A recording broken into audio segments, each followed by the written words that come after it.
Quando a Raíssa falou comigo que o pastor estava começando uma campanha de oração pela família, e que vocês estavam trabalhando mais do que uma família, Deus colocou uma palavra no meu coração e eu gostaria de compartilhar com os irmãos nessa noite. É algo que Deus tem falado muito comigo e eu creio que Deus deseja falar com você. Nós estamos vivendo tempos difíceis, né? Onde essa estrutura de família ela tem se modificado muito. Nós estamos vendo uma nova geração vindo, uma geração muito doente, seria a palavra certa, né? E eu creio que Satanás ele tem uma estratégia e nós precisamos entender e conhecer essas estratégias para combater essas estratégias. Eu gostaria de ler alguns versículos com vocês. Você não precisa abrir, mas eu gostaria que, para a gente não... a gente tem pouco tempo, mas se você quiser anotar, para depois ler essas referências em casa. E eu só vou pedir que você preste bastante atenção. Primeiro versículo está em João 1,12, e ele fala: contudo, aos que o receberam, aos que creram em seu nome, deu-lhes o direito de se tornarem filhos de Deus. Romanos 8, do 14 ao 16, diz assim: porque todos os que são guiados pelo Espírito de Deus são filhos de Deus. Pois vocês não receberam o Espírito que os escravize para novamente temerem, mas receberam o Espírito que os torna filhos por adoção, por meio do qual nós clamamos: Abba, Pai. O próprio Espírito testemunha ao nosso Espírito que somos filhos de Deus.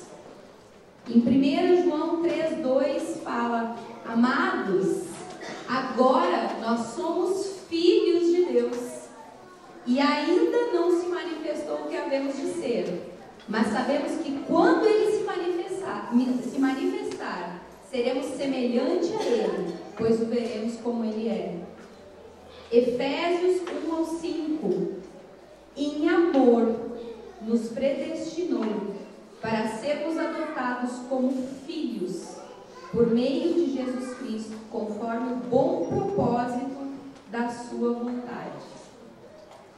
Irmãos, eu resolvi trazer essa palavra porque às vezes nós tratamos muitos sintomas.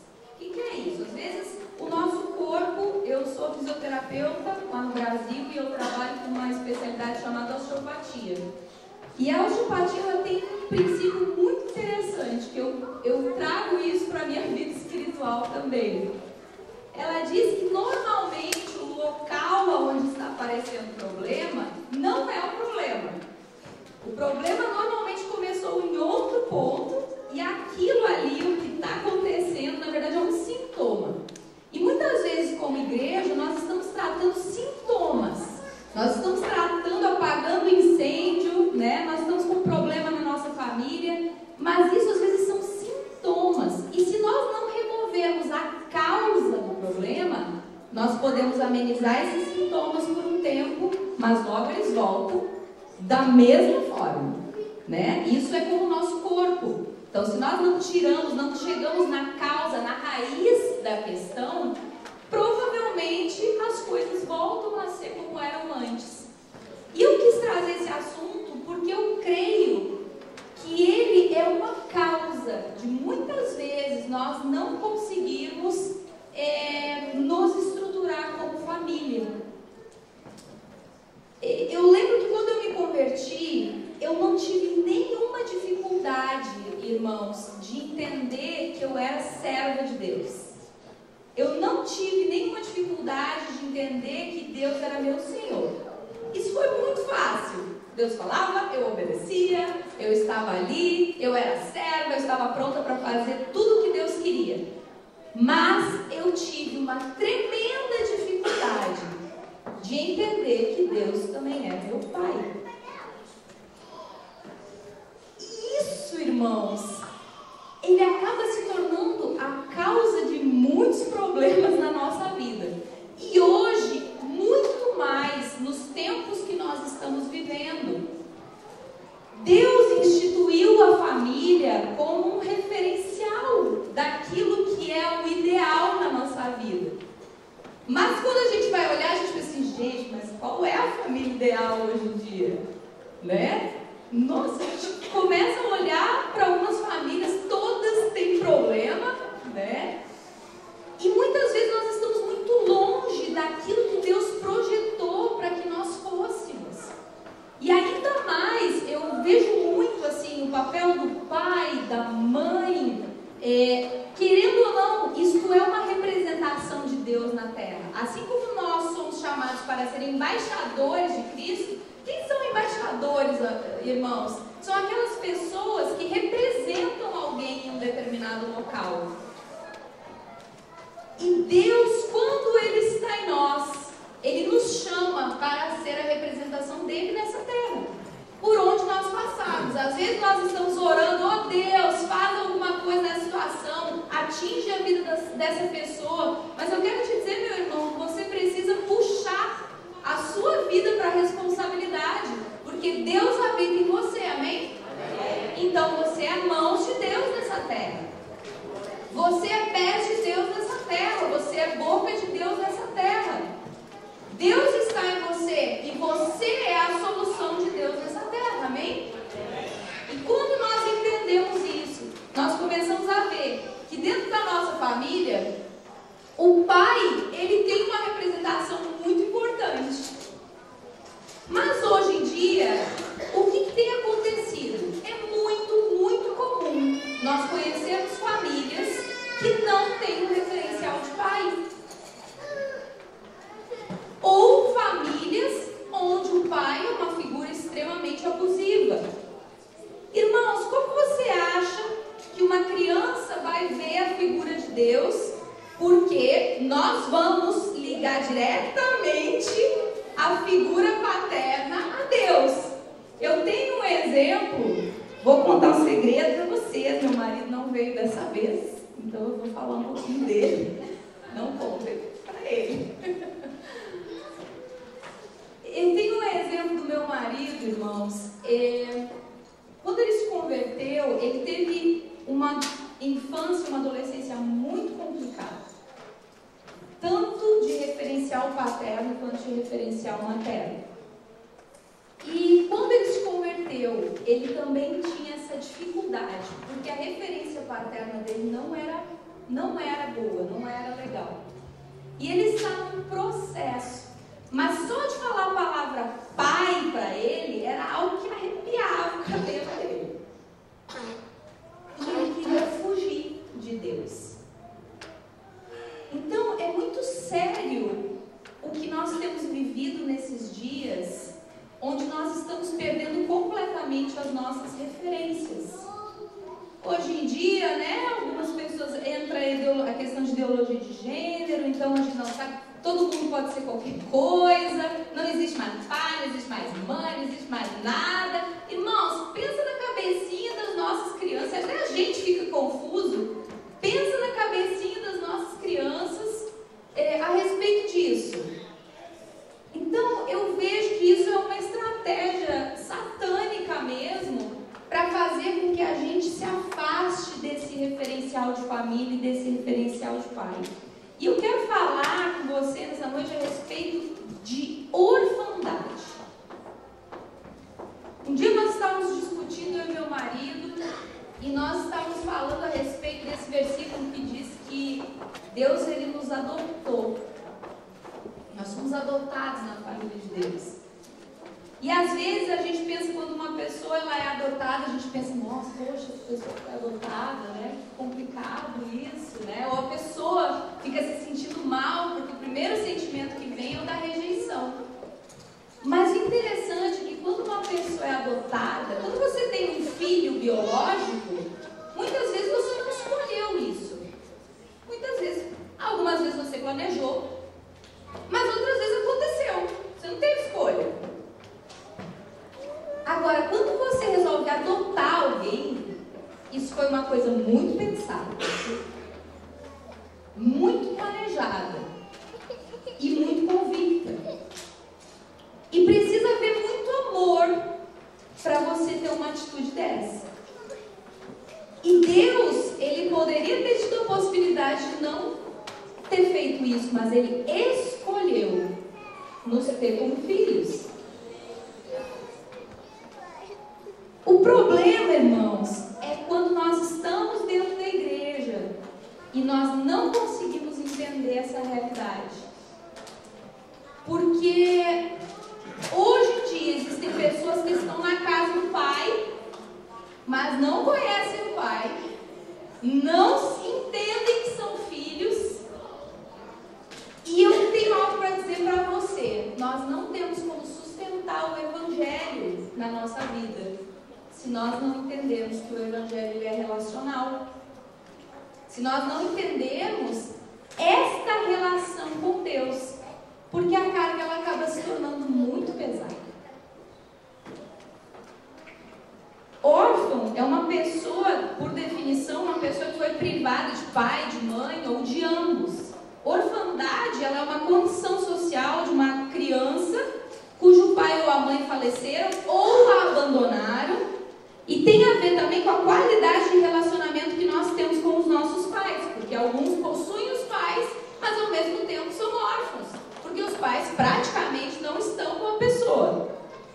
E a orfandade é um dos níveis mais agressivos de rejeição, e espiritualmente ela vai criar um bloqueio em relação a sobre ter uma verdadeira e íntima comunhão com Deus. Se você é um órfão espiritual, você vai ter muita dificuldade de se relacionar intimamente com Deus. João 14:18 fala algo lindo, onde Jesus está falando: não permitirei que vocês fiquem órfãos, eu voltarei. Salmo 27 diz: ainda que me abandonem pai e mãe, o Senhor me acolherá. Irmãos, eu tenho certeza que todos aqui têm uma história. Todos nós temos uma história. Talvez você teve pais muito ruins. Talvez você teve pais maravilhosos. Eu tive pais muito bons. Mas ainda assim, essa orfandade me atingiu e me limitou. O propósito de Satanás é transformar você num órfão dentro da casa do pai. Eu quero falar sobre alguns tipos de orfandade rapidamente. Então, alguns ficaram órfãos por morte, né? Os pais faleceram muito cedo. Isso acaba gerando sempre uma revolta contra Deus, porque a pessoa diz assim: Deus, por que isso aconteceu? Por que aconteceu comigo? Tantas pessoas a gente conhece assim. Existem privações de necessidades básicas, um amadurecimento precoce. Talvez seus pais faleceram muito cedo, você teve que assumir responsabilidades muito cedo na sua vida. Outras é por abandono. O seu pai foi embora, sua mãe foi embora. E isso gera um sentimento de revolta contra pai e mãe, mágoa, ódio, questionamentos profundos, sentimentos de rejeição e um profundo sentimento de inferioridade.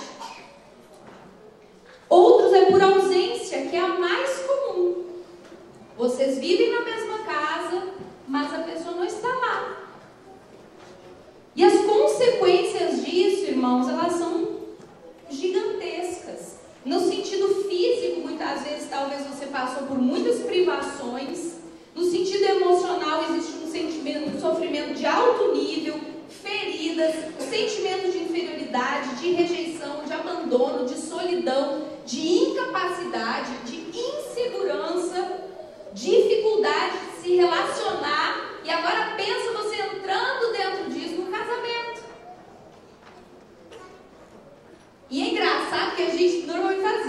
né? A menina que teve ausência de pai, normalmente a primeira coisa que ela vai buscar vai ser um rapaz que supra esse lugar, né? Ela busca um pai, ela não busca um marido. E, irmãos, você está vendo como isso vai gerando problemas e problemas e problemas e problemas? As consequências espirituais, como eu já falei, a pessoa não consegue se relacionar com Deus como pai.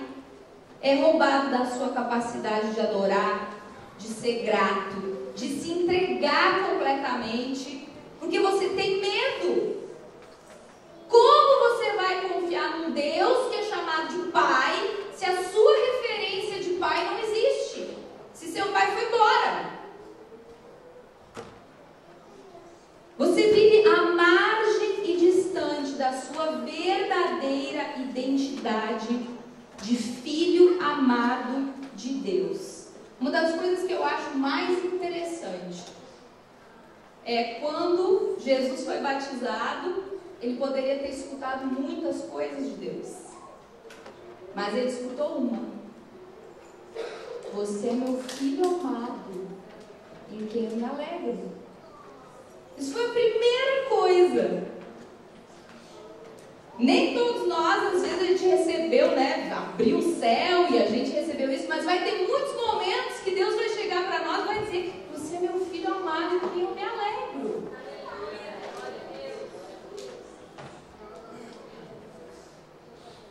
E eu fico pensando que quando Jesus estava no deserto sendo tentado,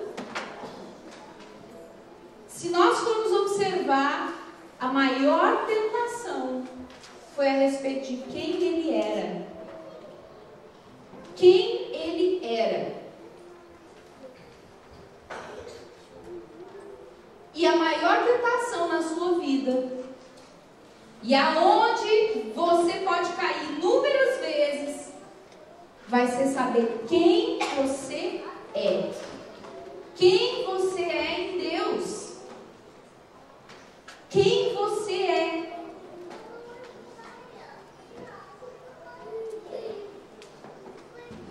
Um pai, irmãos, ele tem algumas funções básicas, que é te dar direção. O pai é aquele que vai estabelecer limite. Normalmente é assim, né? A mãe, ela é mais... ela acolhe, né? O pai já é aquele que, às vezes, muda. Mas normalmente é assim. É dar a proteção e afirmar a sua identidade. E as nossas necessidades básicas, irmãos, elas são as mesmas desde o Éden. Nós fomos criados para nos relacionar. Nós fomos criados para amar e ser amado. Nós fomos criados para nos sentir valorizado. Nós fomos criados para segurança, para aceitação, para afirmação, para pertencimento, para ser tocados de forma saudável, para nos comunicar, para perdoar, para saber valores e princípios na nossa vida.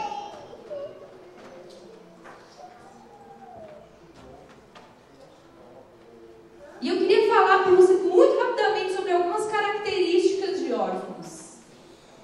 Porque às vezes, eu não sou, né? Tá tudo bem comigo. Eu tô aqui, tô servindo, tô fazendo. Uma das características do órfão é que ele não se sente amado. Você se sente amado por Deus? Outra é que ele não se sente valorizado ou importante. Irmãos, eu não estou falando de ser bajulado, amém? Mas Deus, Ele é um Deus que nos valoriza.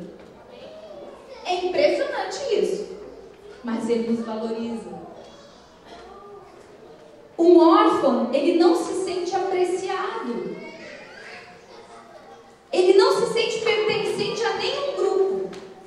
Sabe aquela pessoa que ela não consegue se inserir? Ela até tenta, mas ela não consegue se sentir pertencente a um lugar. Ele não se sente seguro. Você acha que a qualquer momento alguma coisa vai acontecer? E que vai ser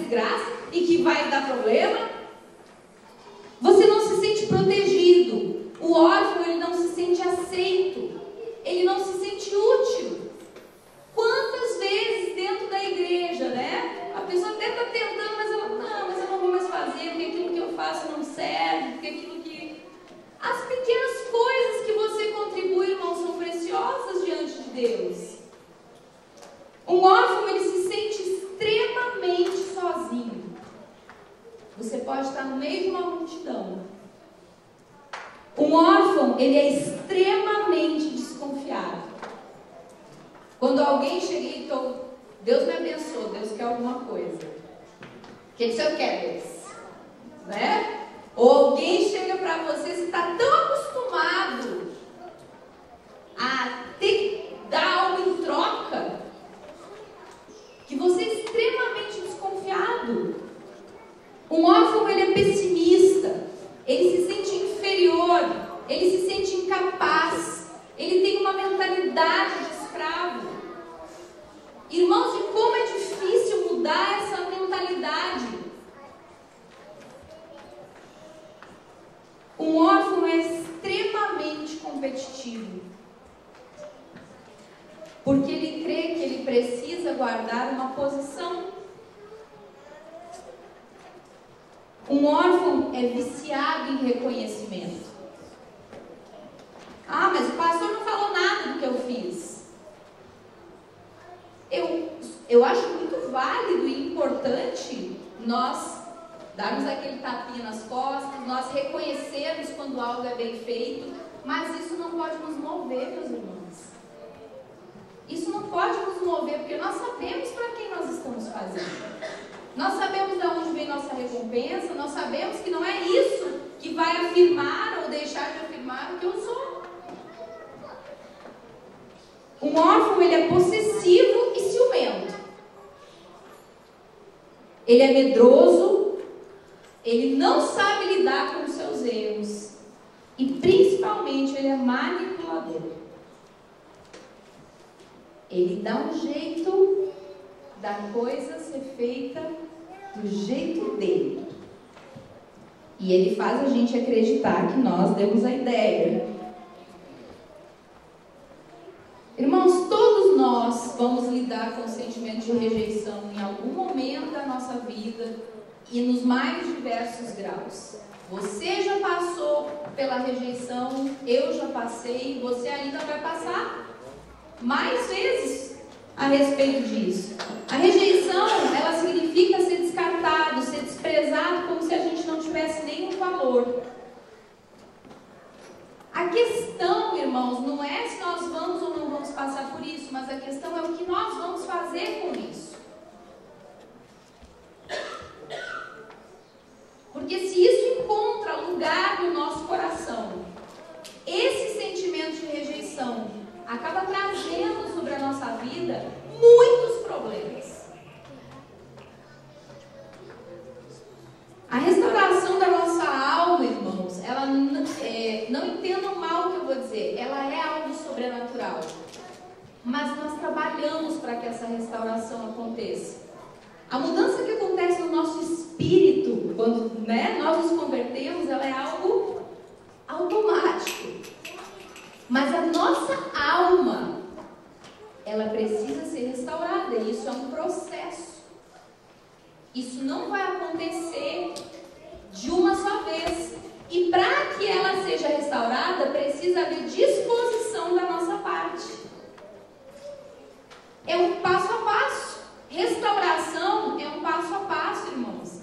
E às vezes a gente quer que com a gente aconteça de uma forma automática e principalmente com o outro a gente quer que aconteça mais rápido ainda, né? Seja curado, em nome de Jesus, foi.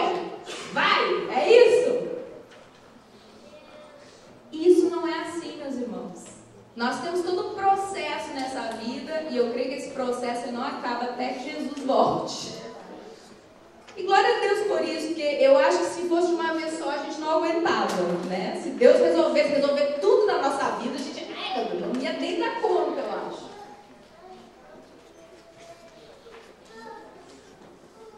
Algo que eu acho muito tremendo, que está em 2 Coríntios, do 1 ao 3, que diz que bendito seja o Deus e Pai de nosso Senhor Jesus Cristo, Pai das misericórdias, Deus de toda consolação, que nos consola em todas as nossas tribulações, para que com a consolação que recebemos de Deus, nós possamos consolar os que estão passando por tribulações. Muitas vezes nós não entendemos porque nós passamos situações na nossa vida, e a gente vai entender lá na frente, quando várias pessoas com o mesmo problema pra gente e diz: e aí? Como é que você passou por isso? Passei. Foi difícil, mas eu passei. Foi complicado, irmão, mas venci. Deus me mostrou esse caminho. Então, irmãos, muitas vezes aquilo que você passou, ou aquilo que você está passando, que você não entende, vai servir lá adiante para que você possa edificar a vida de outras pessoas e consolar a vida dessas pessoas da mesma forma que você foi consolado. Algo que Deus havia falado muito no meu coração também a respeito de que um órfão ele é extremamente ativista. E eu era muito assim, irmãos. Eu sou uma Marta. Por que eu falo isso sorrindo? Porque Marta também é de Deus. Amém? Maria escolhe a melhor parte, mas Marta é uma bênção também. Né? E claro que nós temos que buscar um equilíbrio dessas duas coisas. Mas eu sempre fui uma pessoa muito ativista. Por quê? Porque eu achava que eu precisava fazer por merecer. E eu confesso que eu ainda acho. Mas eu comecei a entender a graça de Deus. Eu não estou dizendo que a gente tem que sentar e esperar tudo acontecer. Mas Deus te conhece. E eu sempre fui uma pessoa extremamente ativista. E um órfão, querido, precisa reconstruir o seu senso de valor. Porque ele acha que ele precisa estar fazendo para que as pessoas gostem dele. Ele acha que se ele não se moldar a outra pessoa, ele não vai ser amado. Se ele for ele mesmo, ele não vai receber o amor das pessoas. Irmãos, quem consegue sustentar uma vida não sendo você mesmo? Quanto tempo você consegue sustentar uma máscara? Isso é pesado demais para nós carregarmos, irmãos. Então não é o que você é, não é o que você faz. E é engraçado porque às vezes na igreja é muito bom, né? Chega aquela pessoa, eu como pastora acho o máximo, mas eu preciso estar atenta para isso, porque a pessoa chega na igreja e ela está sempre ali, está pronta, está fazendo tudo. Nossa, está sempre disponível. Sempre dá um jeito e a gente pensa, poxa, que bênção, né? Porque o que a gente mais tem é coisa para fazer. E o que o pastor mais precisa é de gente para ajudar. Mas às vezes a motivação disso não é o amor a Deus. Às vezes a motivação disso é uma ferida de alma que está movendo a pessoa a servir, porque se ela servir, ela vai conquistar o espaço e as pessoas vão gostar dela e ela vai conquistar a confiança do pastor. Se ela servir, a pessoa vai amar ela e ela vai ter uma posição e ela vai ser destacada. Irmãos, nós temos que entender que nós podemos tirar muita força das nossas feridas. Mas o que precisa nos mover não são as nossas feridas, mas é o amor de Deus em nós. Muitas vezes as nossas feridas vão ser o motor para a gente querer se superar. É ou não é? Quantos aqui já passaram por algum momento onde foram humilhados, foram rejeitados e você disse assim, você vai ver que eu vou provar, né? Eu vou provar para quem não acreditou em mim que eu vou ser capaz. Eu vou provar que eles estavam errados sobre mim. E o que está movendo, e você pode chegar muito longe, mas o que está movendo você não é a coisa certa. E daí, quando você chegar lá e conquistar aquilo, vai ser extremamente vazio. Porque o que devia estar movendo você é o amor de Deus.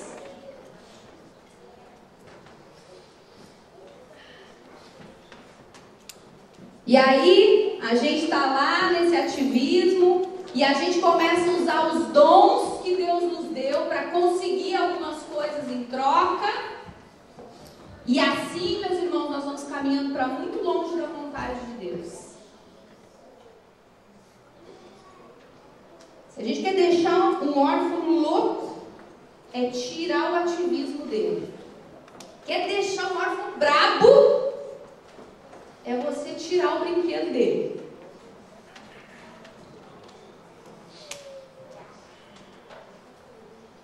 Sabe, irmãos, eu tenho aprendido.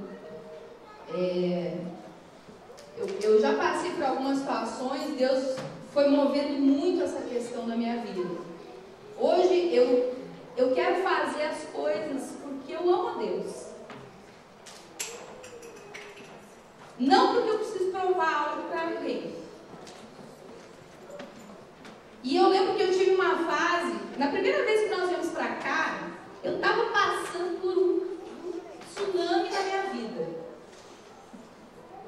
E eu lembro que eu chegava no gabinete do meu pastor e dizia assim, não dá mais. Eu não vou conseguir. E daí meu pastor disse assim, Kátia, se mantenha firme, minha filha. Se mantenha firme. Segue fazendo o que está fazendo. Eu não posso fazer o que eu estou fazendo. Eu estou mal, né? E o meu pastor me incentivando a permanecer e a servir. E sabe, irmãos, naquela época, era muito interessante o que acontecia. Porque toda vez que eu tinha um compromisso com Deus e eu cumpria esse compromisso, eu chegava sem saber o que eu ia fazer. Mas quando eu chegava, Deus fazia a coisa acontecer. E eu comecei a entender aquele versículo que na fraqueza nós somos fortes. Eu comecei a entender muito bem o que aquilo estava significando. E foi um ano, irmãos, onde eu trabalhei muito na obra. Apesar da minha vida se parecer que estava passando um terremoto ao redor, Deus foi me curando no serviço.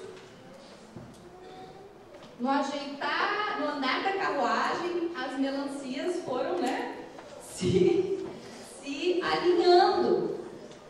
E eu lembro que eu produzi muito naquele ano. Muito. Eu criei muita coreografia, eu preguei muita igreja, eu discipulei muitas pessoas. Foi um ano assim de muito trabalho. No outro ano eu ainda segui do mesmo jeito. Em 2015, em janeiro de 2015, aconteceu mais uma situação na minha vida que foi um baque para mim. Em janeiro de 2015, meu pai faleceu. E o meu pai, gente, a situação em que ele faleceu foi muito traumática para mim, porque ele foi sequestrado e meu pai foi assassinado. E depois daquela vez, depois daquele momento, eu senti Deus falando ao meu coração. Eu não estava mais conseguindo fazer as coisas. Eu estava realmente muito abalada psicologicamente. E eu tinha viagem marcada, eu tinha N coisas para fazer. E eu lembro que Deus me disse assim, Kátia, agora é hora de parar. E eu senti muita paz, irmãos. Ao mesmo tempo eu disse, Deus, mas como é que eu vou parar? Tem tanta necessidade, tem tanta coisa para ser feita. E Deus me disse assim, Kátia, agora é hora de eu cuidar de ti. Tu já cuidou de tantas pessoas, agora é hora de eu cuidar de ti. Irmãos, tinha momentos nesse ano que foi muito conflitante. Eu não larguei a obra, de jeito nenhum. Mas eu fiquei muito mais tempo na minha igreja local. Eu escutei muito mais a palavra do que preguei. Segui o meu trabalho com o pessoal. Fiquei muito mais tempo em casa. E eu lembro que foi um ano onde eu não produzi absolutamente nada visível. Eu não conseguia fazer uma coreografia, eu não conseguia escrever um texto. E de vez em quando eu ficava muito agoniada com isso. E Deus me dizia só, filha, você não precisa fazer nada. Você não compra meu amor.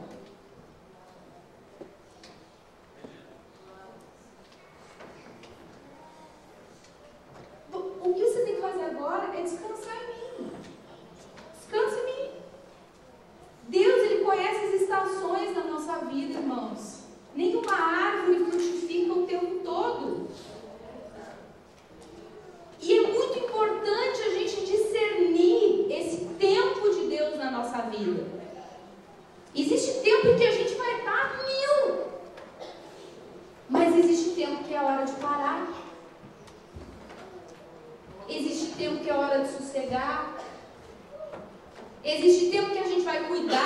E existe tempo que a gente vai ser cuidado. Mas a gente só consegue fazer isso quando nós entendemos que nós somos filhos amados do Pai.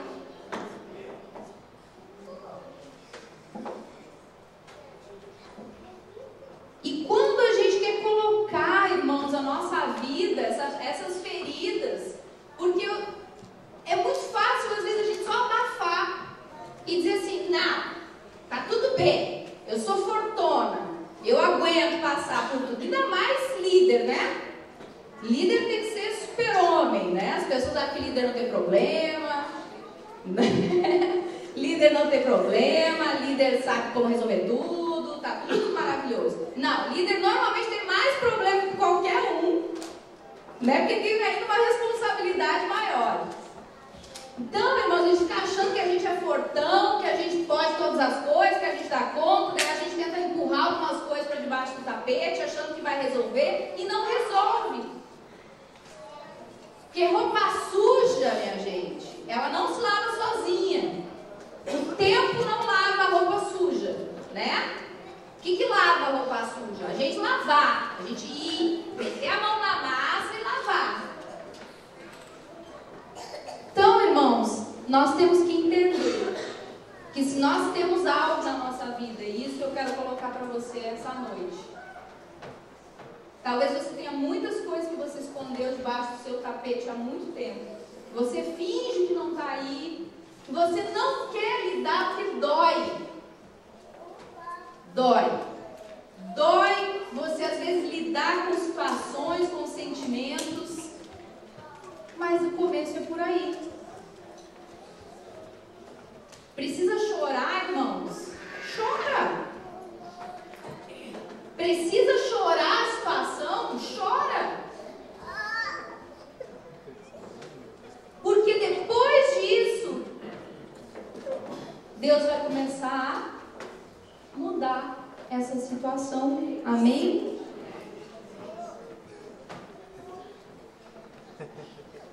Uma frase que eu gosto muito, que é de um pastor que eu conheço, ele diz que quanto mais espiritual a gente é, mais humano a gente se torna. Quanto mais espiritual nós somos, mais humanos nós vamos nos tornar. E nós vamos conseguir lidar com essas situações. E sabe, irmãos, uma alma ferida, ela não vai se calar. Você pode deixar a coisa quieta por um bom tempo, mas em algum momento a sua alma vai reclamar. Então a primeira coisa que nós precisamos pensar é quem nós somos em Deus. Nós nos tornarmos pessoas saudáveis, porque a partir disso nós vamos fazer com que nasçam de nós pessoas saudáveis também. Líderes saudáveis vão produzir discípulos saudáveis. Uma família saudável vai produzir filhos saudáveis. Então, se tem algo para onde você tem que começar, comece pelo seu interior.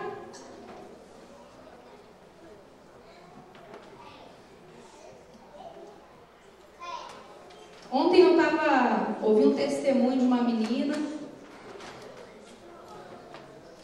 no congresso, e eu achei muito interessante. E eu sei, irmãos, que as situações que vocês vivem aqui, elas são peculiares, e eu não quero de forma nenhuma, eu quero que você entenda que eu não estou julgando nenhum tipo de situação. Antes, como ele falou, o ministro de louvor, ele disse assim, cada família que sabe o que está vivendo.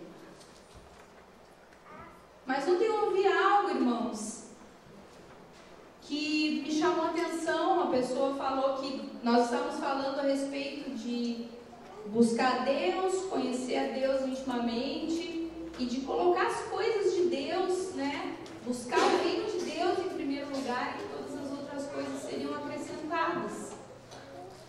E ela falou que ela estava trabalhando demais, e eu sei que normalmente os brasileiros que vêm para cá, eles vêm focados no trabalho.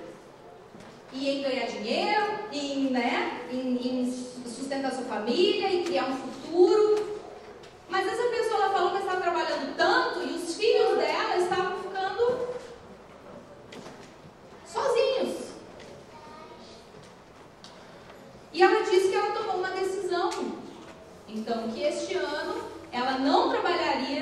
no verão para poder ficar com os filhos. E eu imagino o sacrifício que isso deve ser. Mas nós precisamos entender isso, irmãos. Não adianta você ganhar todo o dinheiro que você pode ganhar no mundo e a sua casa se perder. Jesus, ele disse que ele veio trazer vida. E às vezes você está correndo atrás de algumas coisas que estão roubando a vida de você. Então, duas coisas que eu quero deixar para você essa noite. Uma, saiba quem você é em Deus. Saiba que você é o filhinho e a filhinha amada do Pai. Aprenda a conhecer Deus dessa forma, se você ainda não conhece, porque isso é que vai sustentar a sua fé e o Evangelho e o conhecimento da Palavra de Deus, de quem Ele é e do que Ele dispõe para nós. E, irmãos, busque em primeiro lugar o reino de Deus. Nós lá do estúdio falávamos ontem que nós todos trabalhamos em tempo integral. Ninguém é sustentado pelo estúdio ou sustentado pela igreja. Nós começamos a trabalhar às 7h30 da manhã e nós vamos até às 7h30 da noite.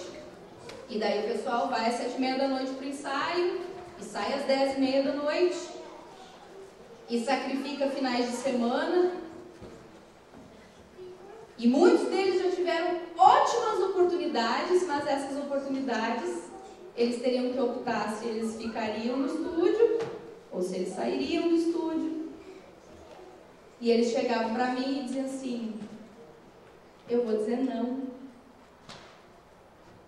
porque eu não creio que seja o propósito de Deus para a minha vida. E sabe o que aconteceu, irmãos? Nunca faltou nada. Bem pelo contrário, nós só temos testemunhos de bênção daqueles que resolveram sacrificar algumas coisas em prol do propósito de Deus. Então, nessa noite, irmãos, busque em primeiro lugar o reino de Deus e todas as demais coisas serão acrescentadas. Amém? Eu quero orar rapidamente por você. Nós vamos terminar então com uma coreografia, que também é uma ministração. Senhor, nós queremos te agradecer. Eu quero te agradecer, Pai, por estar aqui novamente. Te agradecer por essa igreja, pelos pastores dessa igreja, pelas lideranças dessa igreja.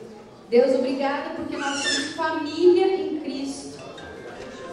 E mesmo distantes, Pai, nós compartilhamos das tuas coisas e isso é tão maravilhoso. Deus, eu quero orar e clamar para que essa pequena palavra, essa semente que foi lançada, ela possa frutificar no nosso coração. E que nós possamos sair daqui um pouquinho diferentes de como nós chegamos. Que nós possamos sair daqui, Pai, que isso possa ser algo que o Teu Espírito Santo fale ao nosso coração e gere transformação e crescimento em nós. Deus, nos ensina, Pai, quem nós somos em Ti. Nos traz essa convicção, Pai, porque quando nós tivermos isso claro no nosso coração e na nossa mente, nós sabemos que nada vai nos tirar do Teu caminho e do Teu propósito, Senhor.